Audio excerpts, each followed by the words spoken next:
Assalamu alaikum, avec vous Madame Derkawi Orkia. Donc dans cette vidéo on va terminer sur les classes des problèmes d'optimisation. Donc on a vu dans la vidéo précédente la classe P. Dans cette vidéo on va voir la classe MP, la deuxième classe qui s'intitule la classe MP. Bien. Donc avant de parler de la classe MP, il y a une petite remarque que j'ajoute concernant la classe P, la classe des problèmes polynomiaux, c'est-à-dire des problèmes qui se résolvent avec des algorithmes polynomiaux, c'est-à-dire dont leur résolution prend un temps polynomial. Donc cette remarque c'est quoi? Donc l'algorithme c'est une idée, c'est une stratégie de résolution d'un problème. Donc si l'idée algorithmique est naïve, elle est directe, c'est-à-dire on a le problème, donc on va le résoudre directement. Non. Le fait de dire directement globalement, c'est le fait que l'idée de résolution, elle est directe selon le contexte du problème. Par exemple, la résolution d'un problème d'optimisation, c'est l'exploration de l'espace de recherche des différents points admissibles qui peuvent être des solutions. Donc, si l'idée algorithmique, elle est naïve, donc elle est directe, on dit que la complexité, elle est grande. Pourquoi? Si on explore d'une façon naïve, d'une façon directe, tout l'espace de recherche, ça devient très coûteux. Donc l'exploration, elle est exhaustive, pour laquelle on ne sait pas faire beaucoup mieux que d'énumérer toutes les solutions faisables. Ça peut être un nombre exponentiel ou autre. Même dans le cas des problèmes faciles, qui sont des problèmes dont la complexité est bornée par un polynôme, on peut faire mieux et minimiser la complexité. Comment? En essayant de bien penser ou bien d'optimiser la stratégie de résolution de l'algorithme, c'est-à-dire d'optimiser l'idée algorithmique. Comment cela? On a notre modèle, notre problème d'optimisation, on voudrait les résoudre. Donc l'idée de résolution peut être directe, mais elle peut être indirecte. Comment cela? On peut penser mieux, penser d'une façon intelligente. Comment? En exploitant la connaissance sur le modèle, c'est-à-dire les connaissances ou bien l'information sur notre modèle. Donc on peut ajouter une idée qui minimise la complexité. Donc on essaie de penser plus intelligemment sur la stratégie de résolution du problème pour minimiser la complexité. Donc le fait d'exploiter l'information ou bien la connaissance sur le modèle pour diminuer cette complexité, c'est le fait de dire que notre algorithme a une stratégie plus intelligente. Parce qu'on a utilisé, on a pensé d'une façon plus intelligente pour pouvoir exploiter toute information ou connaissance qui peut nous aider à changer la stratégie de recherche pour optimiser la complexité, c'est-à-dire pour minimiser la complexité. Donc ces algorithmes intelligents qui sont devenus le but primordial des inventeurs d'algorithmes. Donc dans le monde algorithme ici, dans le monde algorithmique, où l'algorithme est devenu un concept utilisé dans tous les domaines, c'est-à-dire qui touche le cœur de l'informatique, on essaie d'optimiser ces algorithmes. Comment? En minimisant la complexité, de façon vraiment très globale.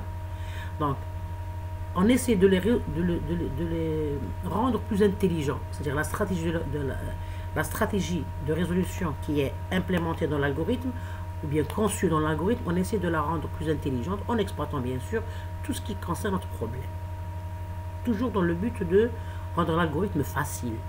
Donc qui dit facile, on l'a déjà vu, le fait de dire que cet algorithme est facile, ça veut dire que sa résolution prend moins de temps, ou bien l'algorithme prend moins de calcul, ou bien moins d'espace. Donc, c'est-à-dire restons sur la complexité temporelle, donc l'algorithme s'exécute dans un temps pratique ou bien raisonnable. Donc sa complexité, elle est polynomiale. Par exemple, dans le cas, la première vidéo, on a considéré le problème de tri d'une liste. On a une liste et on l'a triée. Donc l'idée de résolution était naïve. Dans le cas ici, on a, pris un exemple de tri d'une liste. Vous voyez, on a vu que sa complexité, elle est polynomiale. Elle est, c'est-à-dire bornée par n au carré, un polynomial n au carré. C'est-à-dire la complexité est proportionnelle à n au carré. On peut c'est-à-dire bien, on peut, en exploitant, dans le cas du tri, c'est-à-dire l'algorithme utilisé, c'était un algorithme polynomial, donc efficace, mais on pouvait optimiser cette complexité, c'est-à-dire la rendre plus minimale. Comment? En exploitant des connaissances sur le modèle, c'est-à-dire sur l'idée de résolution du tri. Donc on obtient une complexité plus faible qui est égale à n fois log de n. Donc le problème est plus facile à résoudre. Pourquoi? Parce que le taux de la complexité était proportionnel à n au carré et on l'a minimisé et elle est devenue égale à n fois log de n. Donc on sait que le calcul n, pardon, le calcul n fois log de n est inférieur à n au carré. Donc on a minimisé la complexité algorithmique. Comment? C'est-à-dire en injectant dans l'algorithme de résolution des idées pensées, bien pensées, pour obtenir cette nouvelle, ce nouveau taux de complexité qui est égal à n fois log de n, qui est inférieur à n au carré. Ça reste toujours un algorithme efficace et c'est-à-dire facile à résoudre. Vous voyez, ça c'est une remarque que je vous ai donnée pour dire à l'étudiant que optimiser la stratégie de résolution d'un algorithme peut être un moyen pour minimiser sa complexité. C'est-à-dire l'idée de résolution ne soit pas directe. L'étudiant prend son temps, bien le concepteur informaticien prend son temps à mieux analyser le problème pour exploiter toute connaissance, toute information pour que l'idée de résolution soit facile, soit bien pensée, soit intelligente de telle façon à que sa complexité soit minimale. C'est ce que je veux, c'est-à-dire dire par cette remarque.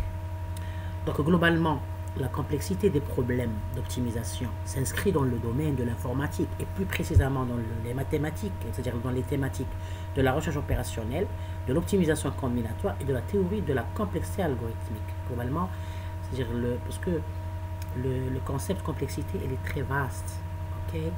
Et il est important parce qu'il touche la nature ou bien, c'est-à-dire le type d'algorithme utilisé dans la résolution de nos problèmes. Et c'est-à-dire le fait de trouver un bon algorithme, un algorithme efficace pour résoudre nos problèmes, c'est très important. C'est devenu une nécessité. Donc on essaie d'exploiter toutes les connaissances concernant ce concept de complexité pour pouvoir concevoir et créer ou bien inventer des algorithmes efficaces. En général, l'étude de la complexité rentre dans un domaine informatique qui englobe la recherche opérationnelle, l'optimisation combinatoire et la théorie de la complexité algorithmique. Donc, dans notre cas ici, nous nous intéressons à la résolution de problèmes d'optimisation ou bien problèmes de décision, où il s'agit de trouver parmi un nombre de solutions potentielles, qui est fini, potentiel, c'est-à-dire admissible, très grand. C'est un nombre fini mais très grand.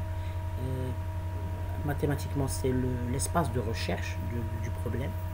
Donc, celle qui est optimale au sens d'un certain critère, c'est l'optimisation monocritère. C'est-à-dire, on essaie de trouver une solution sous la solution optimale selon un critère. Dans notre cas, on est en train d'étudier l'optimisation monocritère parce qu'on a un problème d'optimisation avec une seule fonction objectif.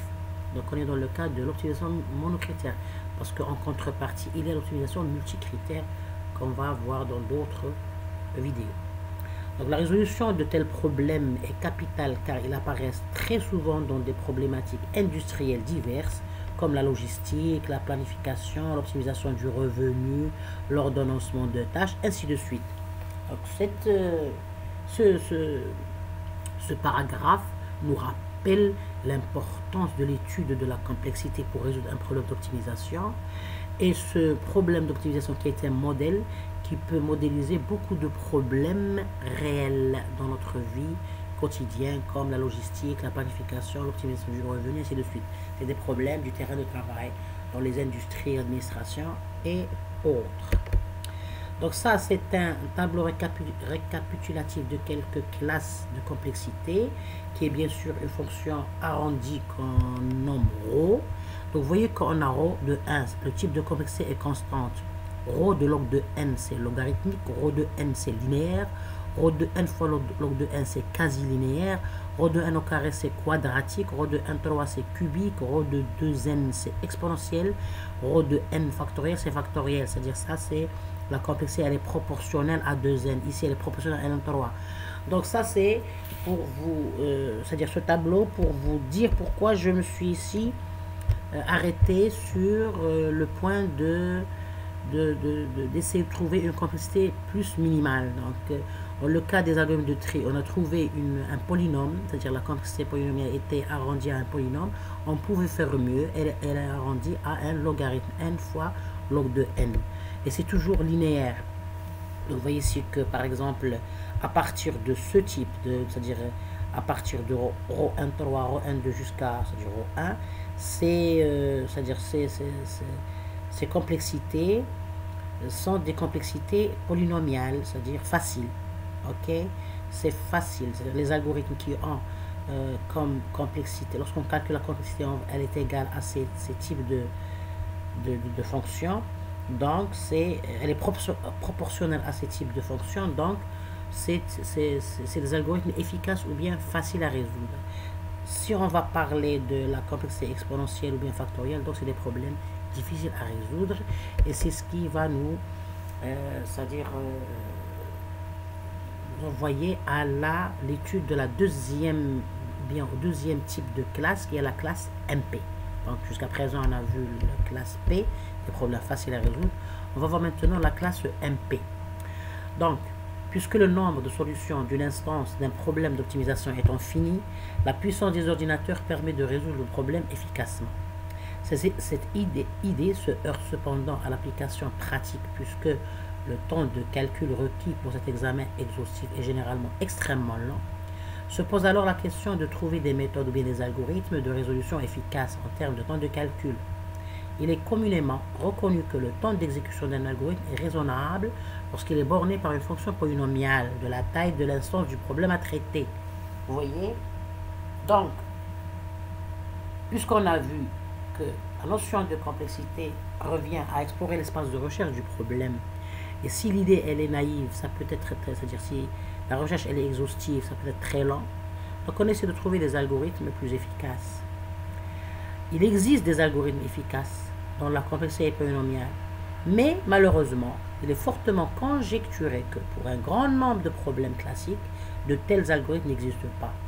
Donc, les modèles c'est-à-dire qui ont des algorithmes qui ont comme complexité polynomiale sont des problèmes faciles, mais pas tous les problèmes qui modélisent nos problématiques réelles, c'est-à-dire pas tous ces c'est-à-dire on ne peut pas trouver des algorithmes pour tous ces modèles. Donc c'est pour ça que on essaie de trouver des algorithmes moins, c'est-à-dire on essaie toujours de minimiser la complexité même si elle n'est pas polynomiale. Donc ça c'est pour dire que c'est-à-dire c'est pas pour tous les problèmes qu'on peut avoir un algorithme efficace dans la complexité polynomiale. Donc il y a des problèmes où de tels algorithmes dont la complexité polynomiale n'existe pas. Donc on va penser à optimiser ou bien trouver des algorithmes efficaces. Donc c'est pour ça qu'on a une deuxième classe qui s'appelle la classe MP. Donc en théorie de la complexité, un problème MP, donc les acronymes MP veut dire non déterministe polynomial. Il y a des étudiants qui font c'est-à-dire le conflit entre polynomial et non polynomial. Non. Le N ici veut dire non déterministe. On va voir que veut dire la notion de déterministe. Donc un problème MP, c'est un problème, N veut dire non déterministe polynomial, est un problème de décision vérifiant les propriétés suivantes. Donc, quand est-ce qu'on dit qu'un problème est de classe MP? Premièrement, il n'existe pas d'algorithme dans c'est-à-dire pour ce problème-là, il n'existe pas d'algorithme dont la complexité est polynomiale. Donc il n'est pas polynomial. Mais il est possible de vérifier une proposition de solution efficacement en temps polynomial. C'est-à-dire, il n'existe pas d'algorithme pour trouver la solution. Mais si on a une solution, pour vérifier que si on a une proposition de solution, pour vérifier si cette solution si cette proposition est une solution pour ce problème, la vérification elle est polynomiale. Vous voyez? Donc c'est ça la différence entre la classe P et la classe MP. La classe P, on a un algorithme qui résout le problème en un temps polynomial. Donc pour trouver la solution, l'algorithme est polynomial. Mais pour la classe MP, on n'a pas, c'est-à-dire l'algorithme de résolution, il n'est pas polynomial, il est difficile. Mais si on a une proposition de solution, sa vérification, elle prend un temps polynomial. Donc, je répète, un problème MP dans les acronymes c'est non déterministe polynomial est un problème de décision vérifiant les propriétés suivantes. Il est possible de vérifier une solution efficacement en temps polynomial. Pour les problèmes difficiles, une solution peut être difficile à trouver, mais si on propose une, il est facile. Donc le fait de dire facile, ça veut dire l'exécution, elle se fait en un temps polynomial. Donc il est facile de vérifier si elle convient, si elle est correcte. Vous voyez? Donc, je répète, un problème de classe MP, c'est-à-dire la classe non déterministe polynomiale, est un problème qui n'a pas de problème d'algorithme dans la complexité polynomiale, mais si on a une proposition de solution, sa vérification, elle prend un temps polynomial. Donc la plupart des problèmes utiles sont soit résolubles, c'est-à-dire soit résolubles au moyen d'un algorithme polynomial, donc c'est la classe P, soit on peut vérifier si une solution proposée en est bien une solution en un temps polynomial, c'est la classe MP. Vous voyez? Donc globalement, jusqu'à ce stade-là, les problèmes se divisent en deux classes. La classe MP, c'est des problèmes pour lesquels on a pu concevoir un algorithme de résolution dont la complexité est polynomiale. Sinon, il y a l'autre classe, c'est les problèmes dont on n'a pas pu trouver un algorithme polynomial, mais si on a une solution proposée, une proposition de solution, on peut vérifier si c'est une solution, si elle est bonne, et le temps de cette vérification, il est polynomial. D'accord? Bien. Donc en informatique, un algorithme, maintenant on va revenir ici à la notion de l'intitulé de la classe MP, non déterministe polynomial. C'est quoi un algorithme déterministe ou bien non déterministe? Donc en informatique, un algorithme déterministe est un algorithme qui, étant donné une entrée particulière, produira toujours la même sortie avec la machine sous-jacente, passant toujours par la même séquence d'étapes. Les algorithmes déterministes forment, de loin, la famille d'algorithmes la plus étudiée. C'est-à-dire, il y a les algorithmes déterministes, mais en contrepartie, il y a les algorithmes non déterministes. Donc, pour les problèmes faciles, en général, les algorithmes sont déterministes. Pour les algorithmes difficiles, les algorithmes sont non déterministes. Formellement, un algorithme déterministe calcule une fonction mathématique, une fonction ayant une valeur unique pour n'importe quelle entrée dans son ensemble de définitions. L'algorithme produit cette valeur en sortie. Donc, vous voyez que globalement, un algorithme déterministe, c'est un algorithme qui, quelle que soit l'entrée, toujours la sortie, c'est la même. Alors que pour un algorithme non déterministe, c'est selon la nature de l'entrée, on pourra avoir des entrées différentes, des sorties différentes. D'accord? Donc, dans le cas des problèmes faciles, les algorithmes sont déterministes. Dans le cas des algorithmes difficiles, donc la classe NP, les algorithmes sont non déterministes, globalement. Donc, maintenant, on a pu savoir que veut dire une classe MP. Maintenant, on va donner des exemples de problèmes de classe MP. Il y a par exemple les problèmes de recherche de chemin hamiltonien. On va voir que veut dire, on va prendre ça comme exemple en détail. Il y a les problèmes de coloriage des graphes. Il y a le problème d'emploi du temps. Il y a le problème de factorisation des nombres entiers. Ça, c'est un principe qui rentre dans la cryptographie, par exemple. Et il y a beaucoup de problèmes qui appartiennent à la classe MP et qui touchent notre vie quotidienne ou bien qui touchent le terrain de travail comme l'industrie, l'administration, tout domaine de travail. Donc, une solution peut être difficile à trouver, mais si on en propose une, il est facile, c'est-à-dire qui dit facile. Donc, on est maintenant d'accord que le fait de dire un algorithme est facile, c'est un algorithme qui s'exécute en un temps polynomial. Donc il est facile, c'est-à-dire égal à polynomial, de vérifier si elle convient, c'est-à-dire si elle est correcte. Donc c'est ça la notion de classe MP. Je répète, une solution peut être difficile à trouver, mais si on a une proposition de solution, il est facile de vérifier si elle convient ou bien si elle est correcte. Bien. Maintenant, comme on a vu dans l'algorithme de tri, on a vu que le tri est un algorithme. L'algorithme de tri ici proposé, on a calculé sa complexité, on a trouvé que c'est une complexité polynomiale. Ok. Maintenant, si on a une liste n de n nombres et on veut vérifier si elle est triée en ordre croissant, on parcourt les nombres d'une façon séquentielle et on vérifie leur ordre. Donc vérifier que cette liste est triée en ordre croissant prend n opérations. Donc c'est facile à vérifier qu'une solution est vraie. Donc la vérification est linéaire. En algorithmique, trouver la solution d'un polynôme et vérifier une proposition de solution sont deux choses différentes. C'est-à-dire ici, dans le cas du tri, on a vu que ici, lorsqu'on a calculé la complexité de façon générale, on a trouvé que c'est une complexité bornée par n au carré. Mais si on a, par exemple, on propose, c'est une liste de nombres et on voudrait la trier. Donc en général, sa complexité, elle est polynomiale, proportionnelle à n au carré. Mais si on propose, c'est-à-dire on a la liste de nombres et je propose une solution, je veux vérifier si elle est correcte. Donc la vérification, elle va prendre n opérations, pas n au carré opération, elle va prendre n opérations.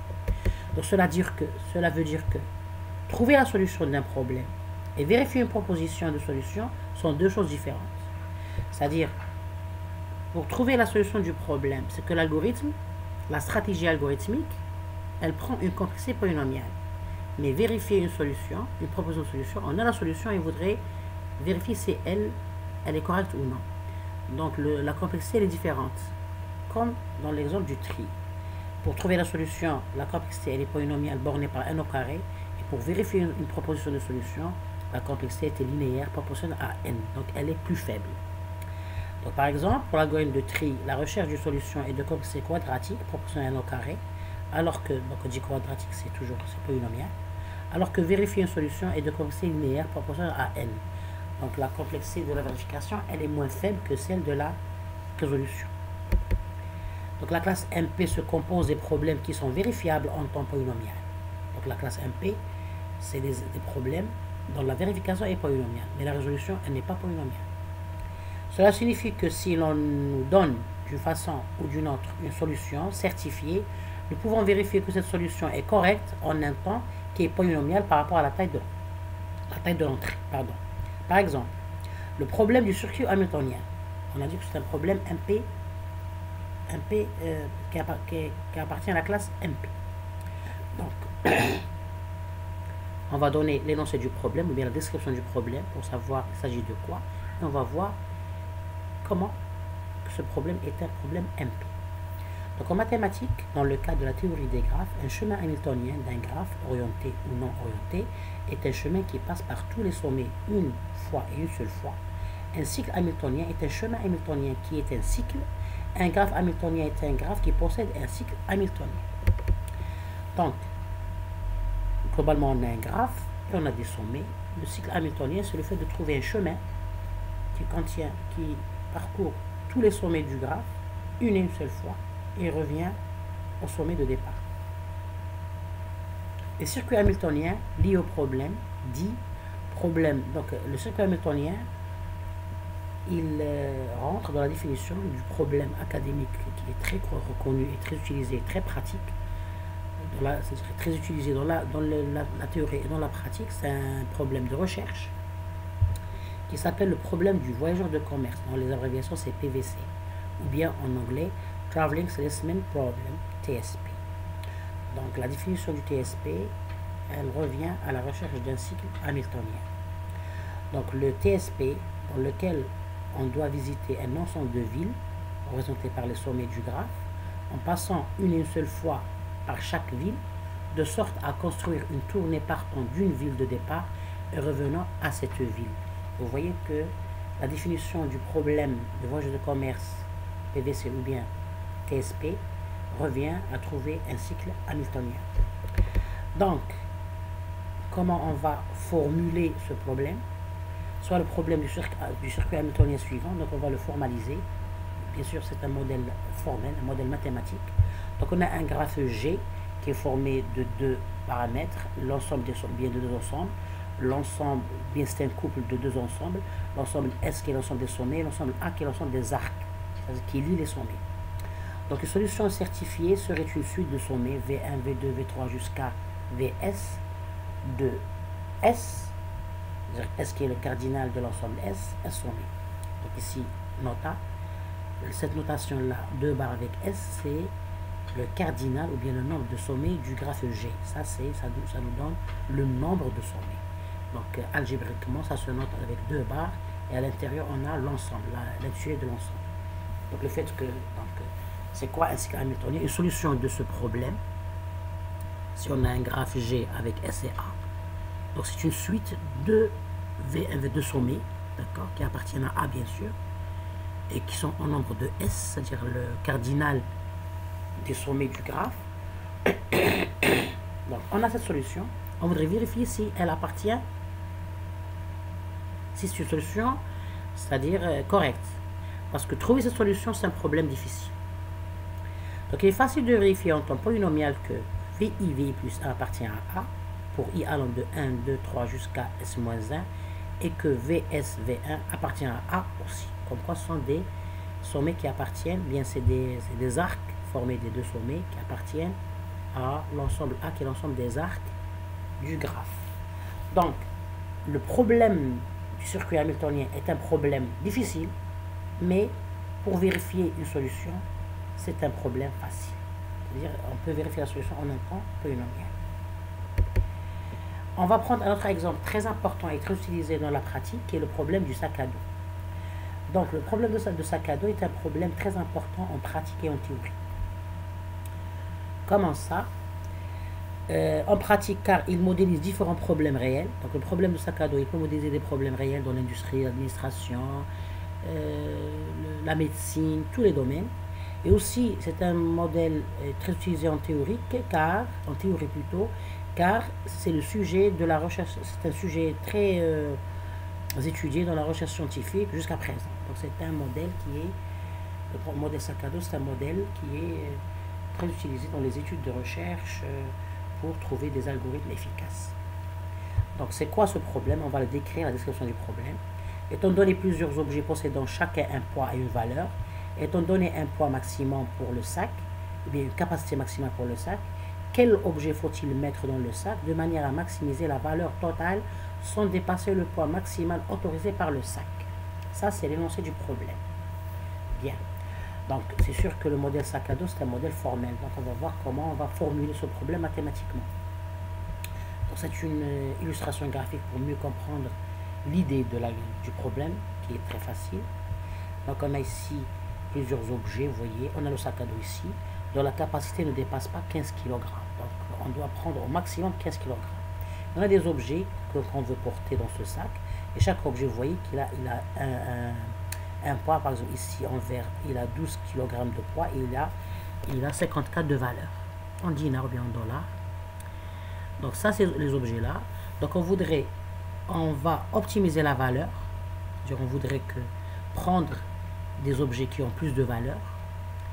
On voudrait une capacité qui est limitée, donc il faut que l'objet c'est-à-dire l'ensemble des poids des objets ne dépasse pas la capacité du sac. Et ici, il faut que chaque objet possède un poids et une valeur. Donc vous voyez que ça englobe les différentes contraintes du problème. Il ne faut pas dépasser la capacité de l'objet. Et on essaie de prendre des objets dont la valeur elle est maximale. Bien.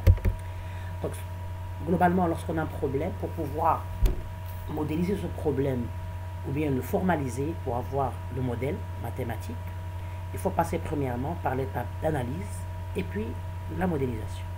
Donc pour analyser le problème, on essaie de le comprendre, on essaie de décortiquer le problème pour comprendre ce problème et ses différents, c'est-à-dire contraintes, ces différentes contraintes. Donc toute formulation de ce problème commence par une énoncé des données. Dans notre cas, le cas du sac à dos, nous avons un sac à dos de poids maximal P. Donc on est en train de nommer les différents concepts. Donc on a un poids maximal de l'objet qu'on va noter P. Et on a n objets. Donc n c'est le nombre d'objets, c'est un nombre fini. Pour chaque objet I, donc chaque objet, il va avoir l'indice I, donc I allant de 1 à n. Nous avons un poids PI et une valeur VI. D'accord. Donc chaque objet, il a une valeur PI, VI et un poids PI. Par exemple, on va prendre un exemple pour pouvoir modéliser le problème. Par exemple, pour 4 objets, n égale à 4, on a un sac à dos d'un poids maximal de 30 kg, donc le grand P égale à 30. Nous avons par exemple les données suivantes. Donc, on a ici, par exemple, l'objet. Donc, on a 4 objets, donc 1, 2, 3, 4. Et chaque objet, il a une valeur VI et un poids PI. Donc par exemple, l'objet 1 est la valeur 7, l'objet 2 est la valeur 4. Et sur le côté, pour le paramètre PI, l'objet 1 il a 13 comme poids, 13 kg, l'objet 2 il a 12 kg, ainsi de suite. Donc on a récapitulé les données dans un tableau. Bien. Maintenant, on va passer à... Donc l'analyse n'a pas pris beaucoup de temps parce que l'énoncé du problème, elle est facile, c'est-à-dire on n'a pas beaucoup d'efforts pour comprendre le problème. L'idée, elle est facile, malgré que le modèle est difficile.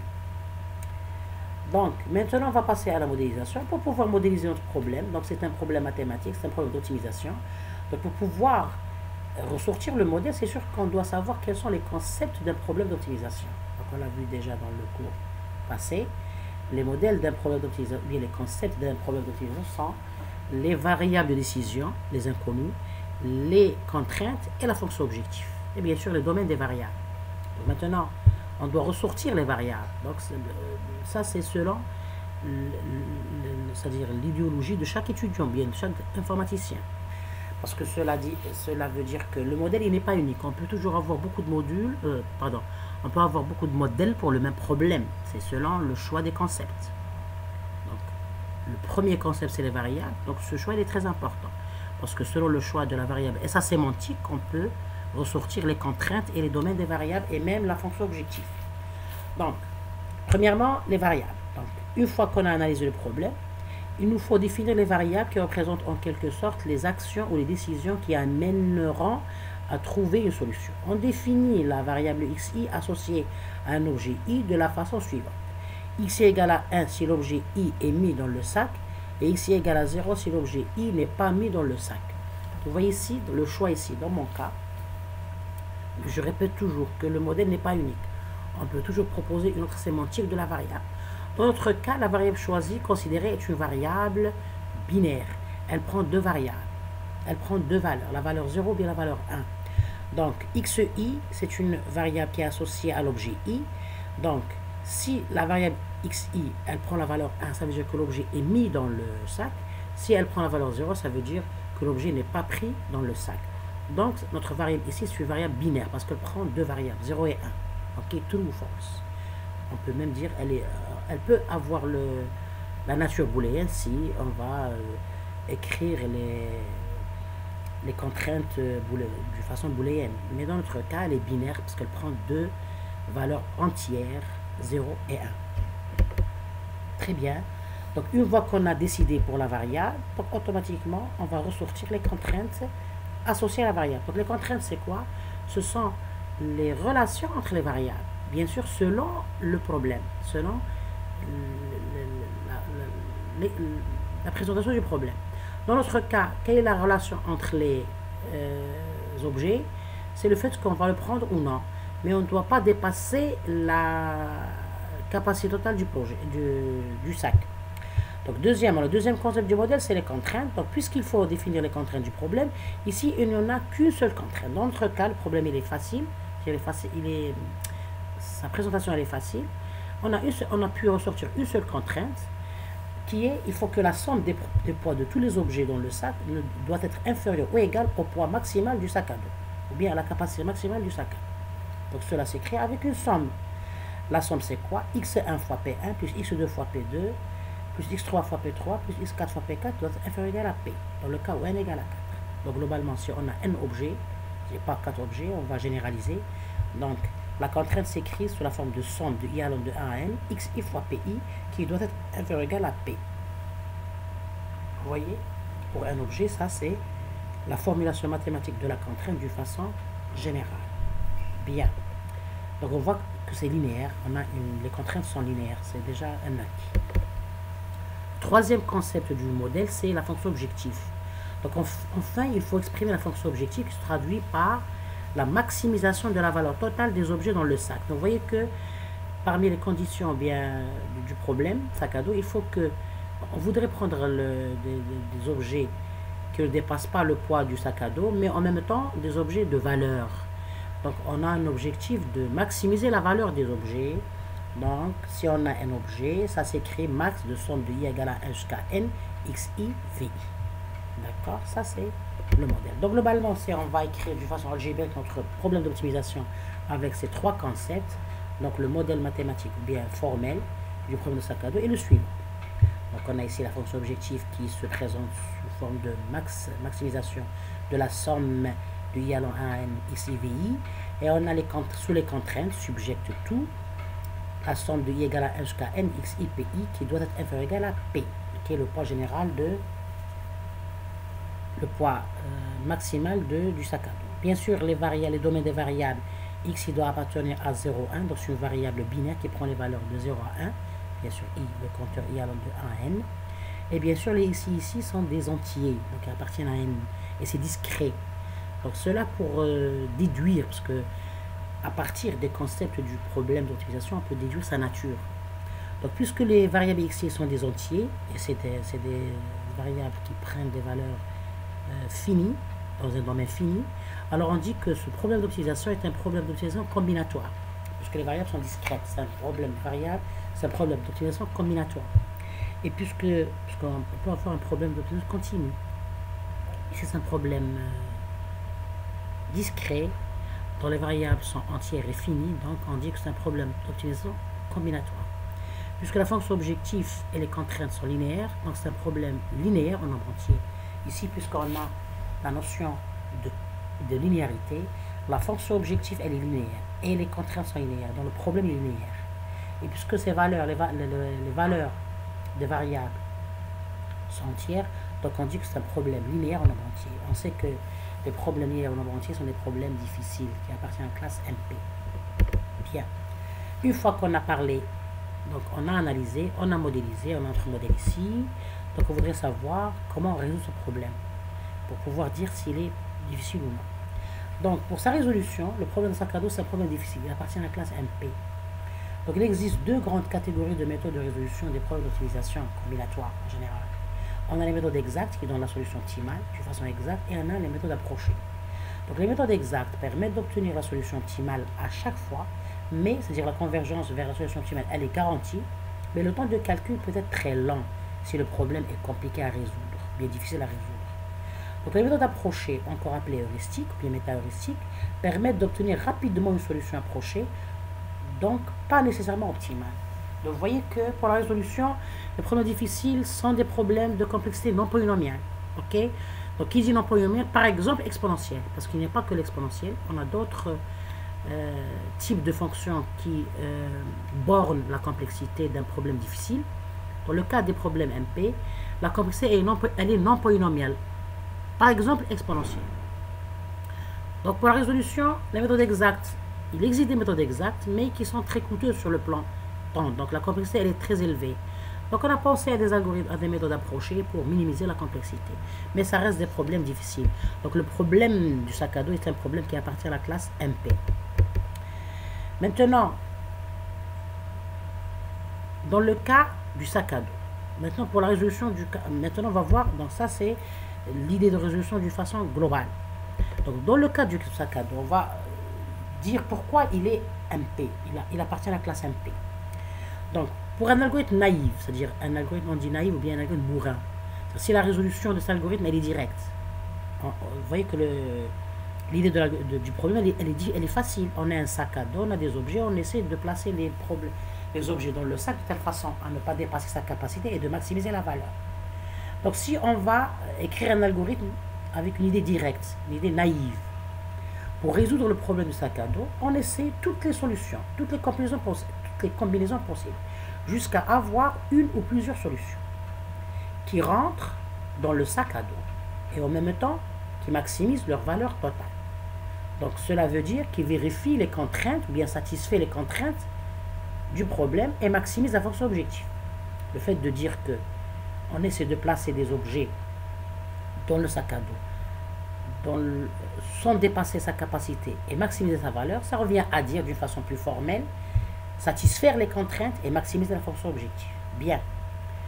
Donc, l'idée naïve, directe ou bien l'idée, c'est-à-dire l'algorithme bourrin, c'est le fait d'essayer toutes les combinaisons.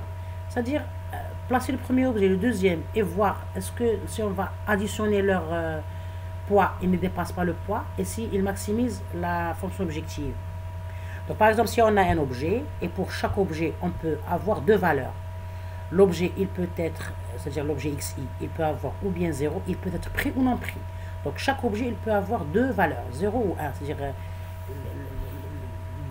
le fait de dire on prend l'objet ou non, on peut avoir deux valeurs, 0 ou 1. Alors si on va calculer la cardinalité de l'espace de recherche, ou bien la cardinalité des différentes combinaisons, on va trouver 2 à la puissance n combinaisons possibles à tester. Donc le cardinal de l'espace de recherche du problème est égal à 2 à la puissance n. Et c'est facile de vérifier cette valeur. Parce que globalement, on sait que le cardinal de l'espace de recherche, c'est le produit des... C'est le produit, bien sûr, c'est le produit des, du cardinal de chaque domaine de chaque variable. Donc ici, on sait que chaque variable xi appartient à 0,1. Donc le cardinal de chaque variable, c'est 2. C'est 0,1, donc c'est 2. Et on a un variable. Donc c'est 2 fois 2 fois 2, n fois. Donc c'est 2 à la puissance n. Vous voyez? Donc ça revient à un calcul algébrique. Comment on a trouvé 2 à la puissance n? En calculant le cardinal de l'espace de recherche de ce problème.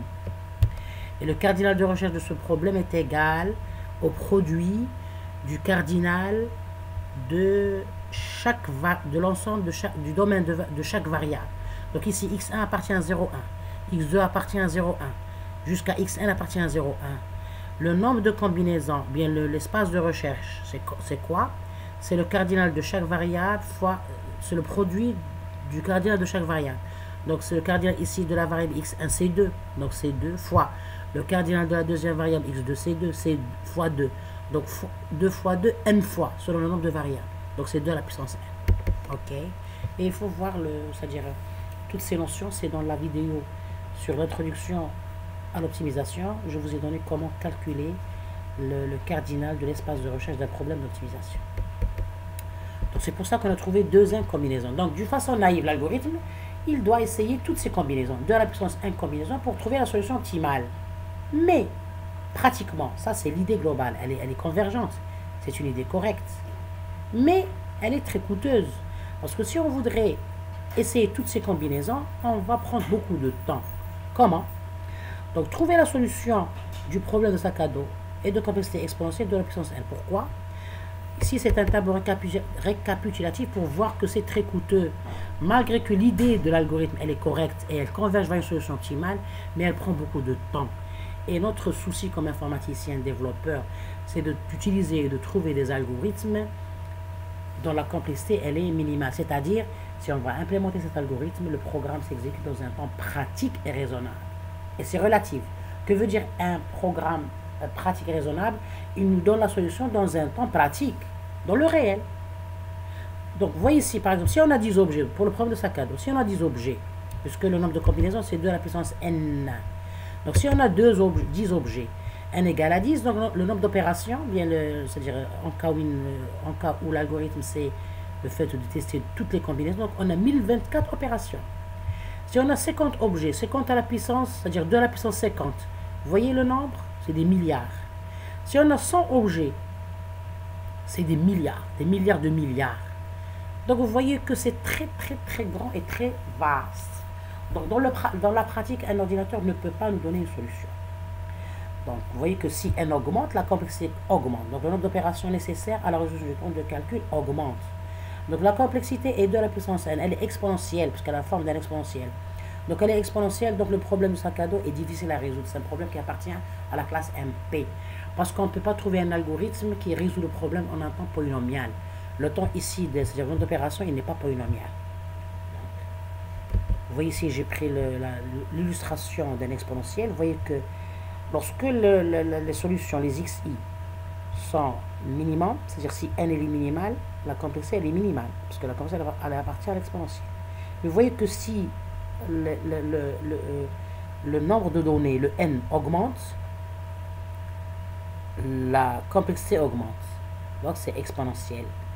Donc c'est un problème difficile à résoudre, donc il appartient à la classe MP. Ok? Mais ça n'empêche que pour vérifier une solution, le temps il est polynomial. Parce qu'ici, si on a une solution, je vous donne une proposition. Je vous dis, on va prendre l'objet 1, l'objet 2, l'objet 4.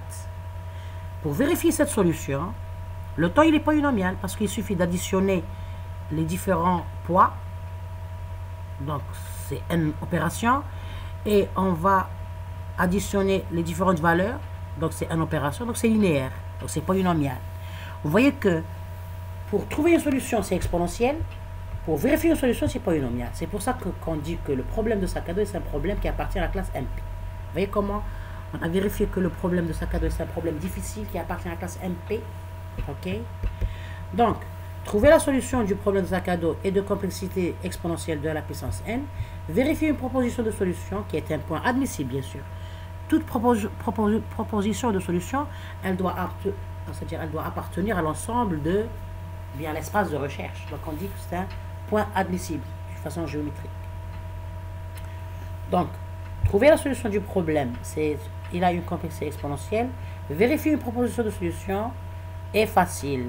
Donc, on dit que le problème est, parce que donc, cela revient à la définition de la classe MP, donc on dit que le problème de sac à dos appartient à la classe MP.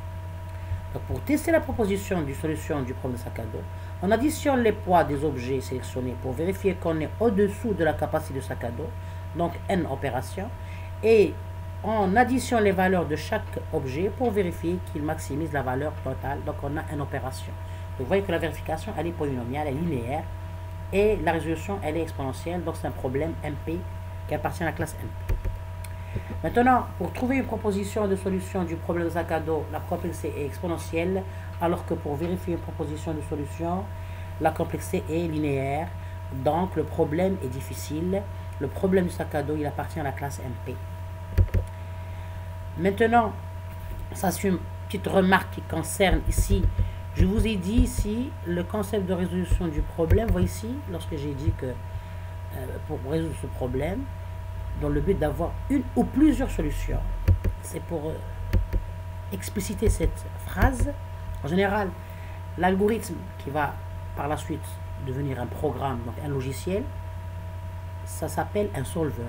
Donc le programme ou bien le logiciel qui résout un problème d'optimisation s'appelle un solver. Ça c'est-à-dire c'est une remarque sur la terminologie.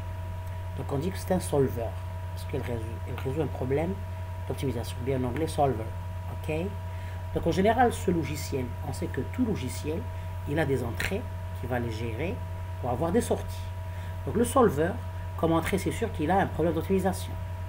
Donc en sortie, on a soit une solution unique, donc c'est la solution optimale. Si après résolution, il va nous donner une seule solution, donc très bien, c'est la solution optimale. Il peut nous donner plusieurs solutions et il peut nous donner pas de solution. Ça, c'est comme sortie. Je vais essayer de rectifier cette image pour être plus correct. Non, je vais... ok.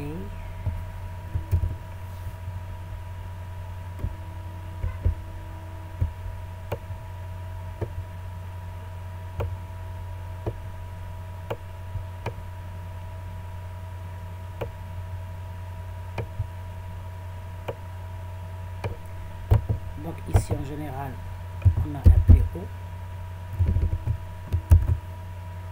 c'est-à-dire un problème d'optimisation comme entrée, c'est important.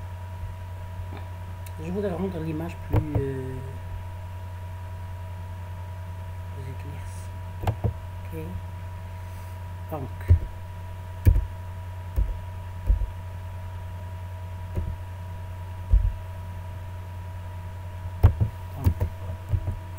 c'est l'entrée. Ok.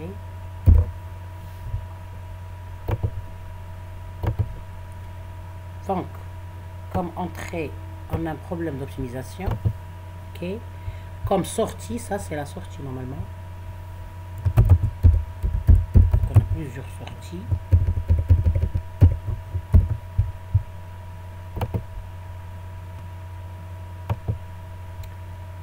Bien.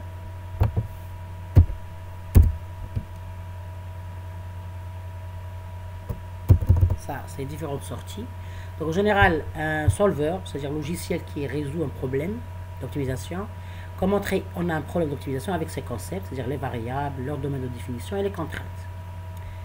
Maintenant, comme sortie, on peut avoir une seule solution unique, donc c'est l'optimal, plusieurs solutions ou bien pas de solution. D'accord? Même dans le cas de pas de solution, on peut toujours remodéliser le problème pour avoir une solution. Bien, ça c'est pour que l'image, l'illustration graphique soit plus lisible. Vous voyez, donc, globalement ça c'est la stratégie ou bien le cycle de résolution d'un logiciel. On a l'entrée qui est un problème d'optimisation, on a ici l'algorithme de résolution et les sorties. Bien, ça c'est pour éclaircir le fait de dire un ou plusieurs solutions. Donc lorsqu'on va résoudre un problème, on peut avoir plusieurs solutions qui maximisent la fonction objective, qui vérifient les contraintes et qui maximisent la fonction objective. On peut avoir une seule solution et on peut avoir pas de solution. Maintenant, quelle est la relation entre la classe P et la classe MP? Un problème facile à résoudre qui appartient à la classe P est un problème facile à vérifier. Donc, la classe P est incluse dans la classe MP. Tout problème P appartient à la classe MP. En effet, si un problème appartient à P, alors on peut le résoudre en temps polynomial, même si l'on ne nous donne pas la solution. Donc, nous formalisons cette notion par P est inclus ou égal à MP. Donc, ça, c'est l'illustration graphique, puisque, c'est-à-dire, on va selon la définition de la classe P et la classe MP. La classe P, c'est une classe qui contient